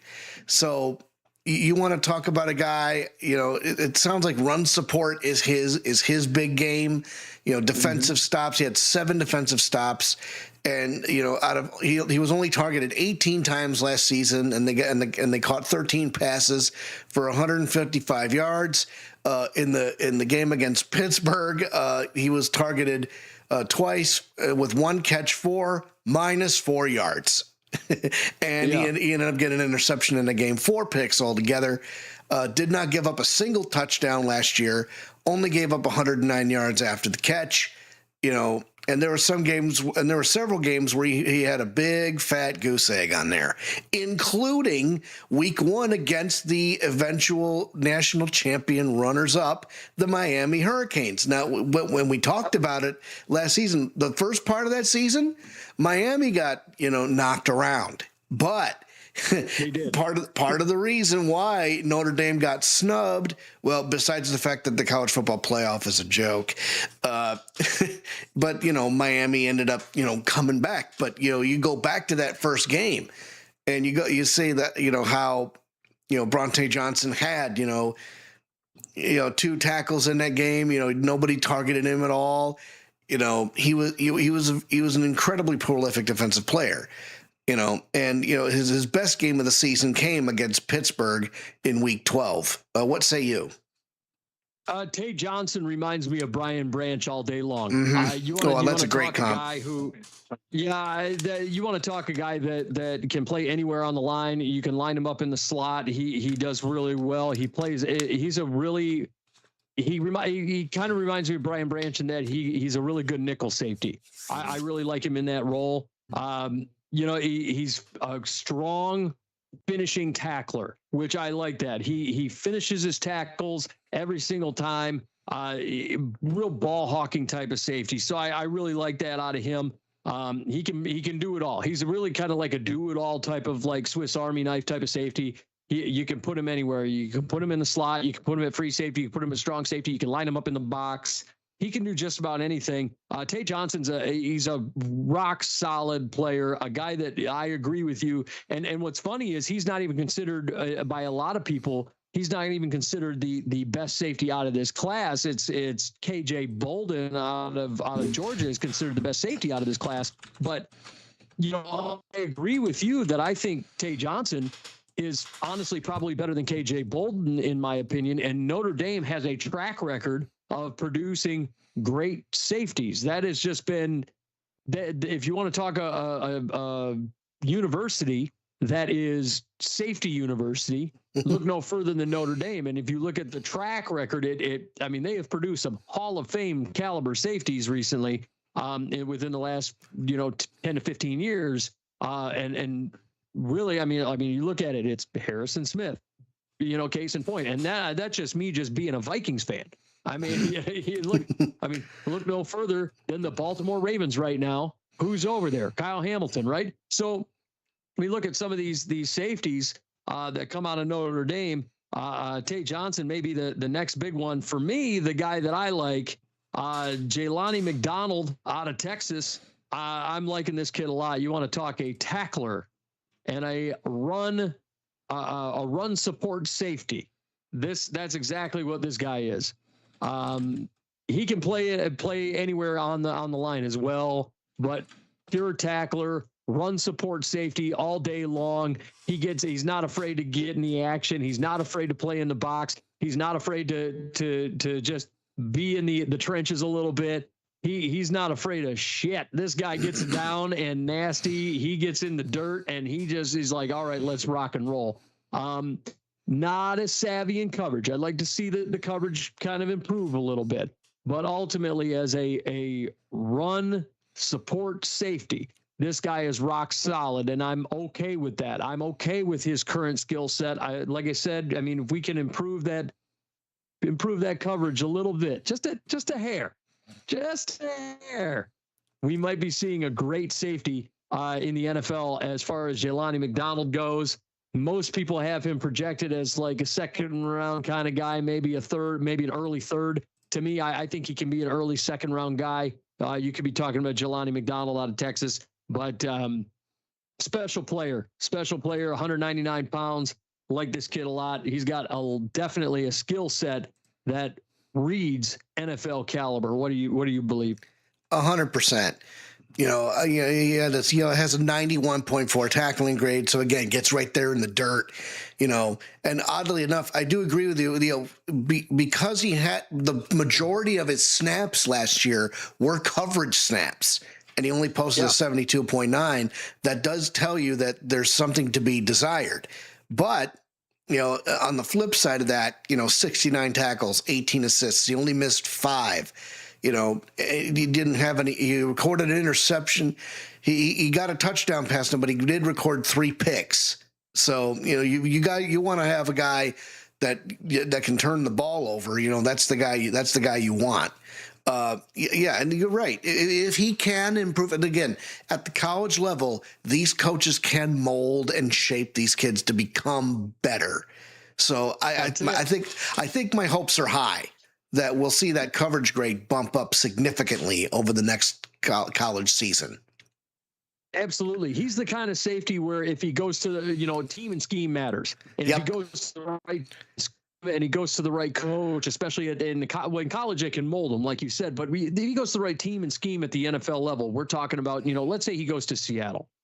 Could work out pretty well. Let's say he goes to Baltimore, another spot where it could work out pretty well. There are certain places that are known for developing safeties and developing DBs. A guy like that could be really good in a place like Seattle. Could be really good. I think a great spot for him, believe it or not, and just me too, my own horn, Minnesota would be a great spot for him, given what Brian Flores does on the defensive side of the ball, bringing blitzes to help take the pressure off of his secondary. Those exotic blitzes, things like that are helpful to defensive backs. So it could help him develop. It could help him be better and improve his game and not have to be the guy right away. So certain things are helpful to certain players, and a spot like Minnesota could be good for him. A spot like Seattle, again, could be really good for him because they are known for developing DBs in a very good way. A spot like San Francisco also could be a really nice spot for him as well. But I really like that a lot. But that's our safeties, and those are way too early 2027 NFL draft prospects that we're kind of looking to pay attention to in the upcoming college football season, Alex. And I wish the bootleg better was here to join us. I'm sure he'll have some that he's going to input down the line here.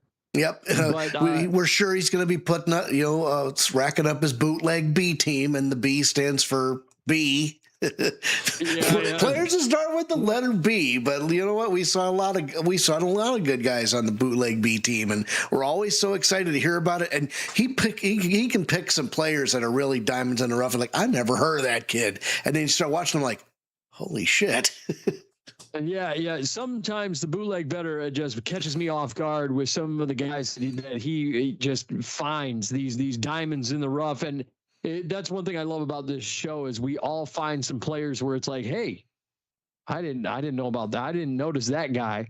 I didn't see that guy. And we've seen a few of them over the last several years. We're like, hey, look at that guy.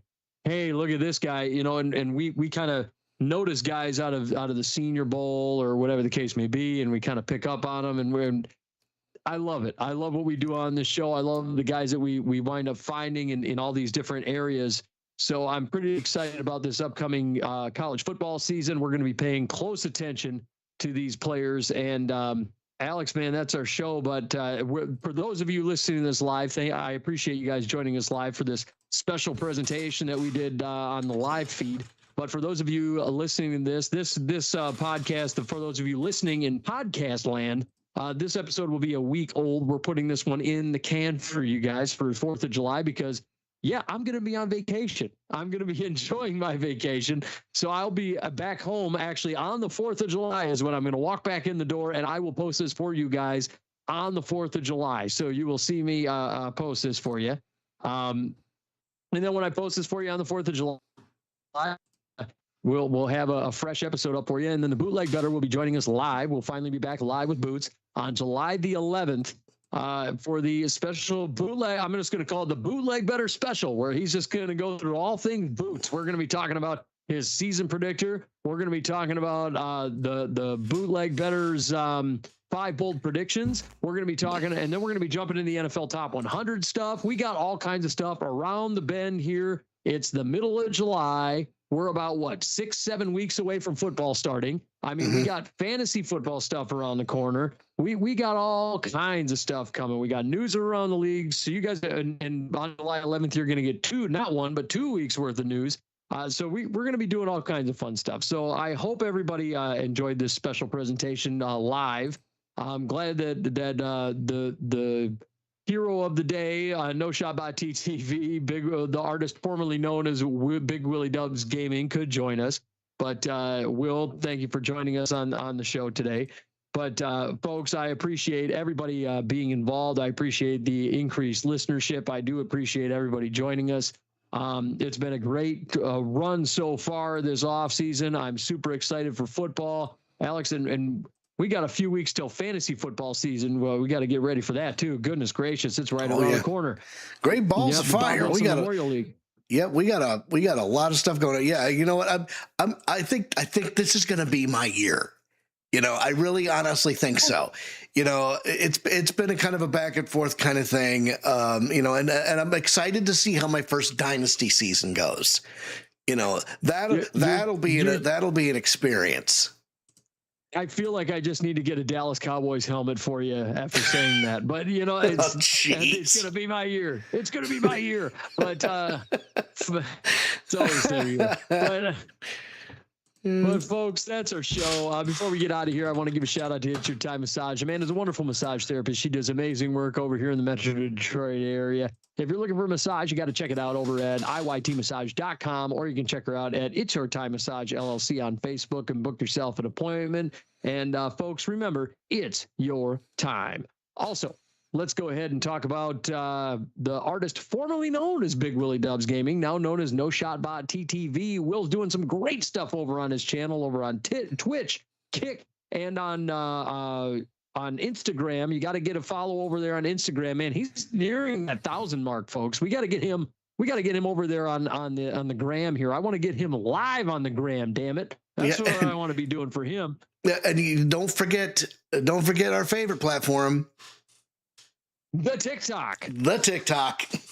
Yeah. On there's my old man moment for the day. But you know, you got to check him out. No Shot Bot TTV. It's entertaining stuff, and it's not just first person shooter stuff. He does other stuff on that channel. You know, sometimes he harasses his wife by threatening to shave off his beard, and she's like, "No, please don't." And he's like, "I'm thinking about it." But other times he's talking about doing the Hot Ones challenge, which is hilarious.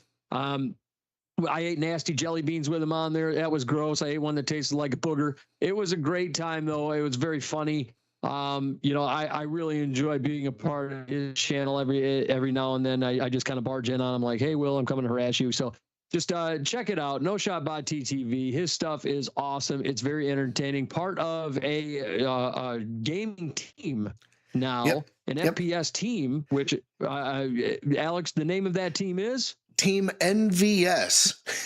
Get it? Yeah. Envious. Yeah. Oh, I'm so envious. So envious. But Will's doing great stuff. Check it out. No Shot Bot TTV. And then, Alex, what do you guys got going on at the Steel Twins Gaming Studios over there? Well, do you like video games? Do you like theater? Yes. I love theater. Yes. I do community theater in Elk Rapids from time to time. Well, the Steel Twins Gaming may just be what you're looking for. Whether it's the good old first-person shooter, RPG, or your favorite story-based adventures, we're kind of leaning that way a lot more these days. We think we have something for just about everyone. We got everything you need to satisfy your digital cravings, whatever they may be. And best of all, our channel has something nobody else has. That I know of. Voice acting. That's right. Every single week, my brother and I will play a game that has a lot of text-based dialogue, and we will act it out with the voices that come up in our heads for the characters you see on screen. Sometimes we do our best to highlight the drama of the situation. Most of the time, we just like to goof off to have a good time. Either way, we're sure you'll be entertained. We're on every single Saturday afternoon on or about 2 p.m. The package has a special Saturday shift from 9 a.m. to 1 p.m., so it's going to be up in the air. But if we don't do it Saturday, we will do it Sunday. Either way, follow us on Twitter at SteelTwinsAlex to keep up to date on our shenanigans. And don't forget the brother channel, Steel Twins Andy. It is there. You will get your full fix of Nostalgic Mondays, Nintendo Tuesdays, FPS Wednesdays, Indie Thursdays, and Open World Fridays. And Boots, one of these days, we got to put a time limit on it. We got to get bad dudes on the Steel Twins Gaming. Bad Dudes has got to get on there. He's going to get mad at you if you don't get. The moment you get Bad Dudes, Boots is going to be like a lifetime listener. I promise you. Bad Dude. I love the fact that when you guys went on vacation, you actually found the arcade panel, the whole arcade cabinet of Bad Dudes. I was like, oh my God, it exists. We went down to Texas and we found a couple of arcade like beercade places that they're popping up all over the place now, and and we found Bad Dudes. I'm like, we have to take a picture. We have to send it to Boots. so that was a highlight. Bad Dudes. Oh yeah. And let's talk about books. Let's talk about cookies out of the trash, Alex. Oh wait, before we get done, let's talk about the brother channel, Steele Twins Andy, before we get done here, because Andy's got some great stuff going on there too. Yeah, I mean, I mentioned that he does. I did mention that it is there, that you'll get your full force of Nintendo Tuesdays, Nostalgic Mondays. That's his flagship show. We really love Nostalgic Mondays around here. FPS Wednesdays. Nostalgic Mondays is my favorite, by the way. Yeah, absolutely. You pop up a game and it's like, holy smokes, I remember playing this when I was a teenager. They are remaking The Legend of Zelda Ocarina of Time. And they just released on the Nintendo Switch a remake of the Star Fox game. So very excited. Yeah, very excited. So we might be getting that on the channel. And FPS Wednesdays, I've been doing Borderlands 2 with the package. The two of us are just going around shooting and looting. Indie Thursdays and Open World Fridays, as I have mentioned. Indie Thursdays has a cute little story called Escape from Ever After. Basically, you have storybook characters that have been, herded into Office Space, pretty much. It's Shrek meets Office Space without the ogre. Yeah. So think about that. Yeah, with the middle management jokes and the whole 9 yards. It's tremendous. What would you say you do here? The people so they don't have to deal. But anyway, but let's talk about books real quick. Let's talk about our last thing. I Ate Cookies Out of the Trash. It's by a wonderful author, Tammy Pruitt. She's an inspirational author here. She writes excellent books. It's based on her real life experiences dealing with body image and eating issues. She shapes this book with her struggles and how to overcome it with research-based facts and accompanied by her professional advice as a registered dietitian. She lets others know that they're not alone in struggling with self-love and body image and disordered eating. And Tammy isn't your stereotypical health guru who runs 7 miles a day and judges people for the kind of unhealthy food they consume, although I will say she is doing these marathons lately, and I'm very proud of her. Instead, she's a friend you never had. She's the kind of that encourages you and motivates you to rise above those dilemmas. And look, she takes you down memory lane where life pitted challenges against her and what she did to get through them. And look, she does tell you why and how and when she ate cookies out of the trash. It's an excellent read by Tammy Pruitt. I have the book. I've read it myself. It's phenomenal. You got to check it out. I Ate Cookies Out of the Trash. You can get it on all the .coms. You can get it on Amazon.com, BarnesandNoble.com. You can get it on AppleBooks.com. So you got to check it out. Go and get I Ate Cookies Out of the Trash. It's a phenomenal book by an author named Tammy Pruitt. I highly recommend it. Check it out on all the .coms. You got to get on your keyboard. You got to type it in there. You can't find it in stores, folks. You got to get it on all the .coms and check it out. I Ate Cookies Out of the Trash. And with that, that's our show. Alex, we got a show from this week. We got a show in the can now, and man, we got. I'm on vacation. I need cold beer. Yeah, cold beer. I had this. I finally finished off this glass of whiskey. I got a cold beer coming, I think, and I'm ready to rock. Yep, and it's the weekend over here at the Steele Twins Gaming Studio as well. So I'm gonna be doing a little bit of spring cleaning, a little bit of summer cleaning. But yep. Other than that, you guys have a fantastic week. We'll be right back, live and in living color on July 11th with the bootleg better, and it'll be the bootleg extravaganza. So stay tuned for that. Yeah, and everybody have yourselves a wonderful 4th of July. I hope everybody has a wonderful and safe 4th of July weekend. Please be safe with the fireworks, folks. I know everybody's out there just kind of, setting them off. And everybody, yeah, I know everybody wants to go ahead and do all the fireworks stuff, and everybody wants to blow off the fireworks every time and celebrate Independence Day, and I don't blame them. But back up, we Terry. are just kind of back up, Terry. But we're just kind of in that moment here where I just don't want anybody to blow their fingers off here, a la Jason Pierre-Paul, which I feel awful for him. But yeah. I mean, I don't want to see anybody do anything like that to themselves. Please, everybody, please be safe. We do not want to see anybody get third-degree burns. We do not want to see anybody lose limbs. We do not want to see anybody get blasted in the face with fireworks. There's too much stupid shit that goes on with fireworks on the 4th of July. Please keep yourself and your loved ones safe.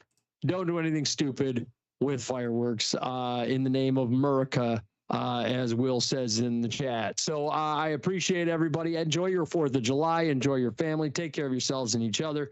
And we will see you next time right here on the Outside Blitz. I bet you'll watch us again. And with that, pow, we're gone.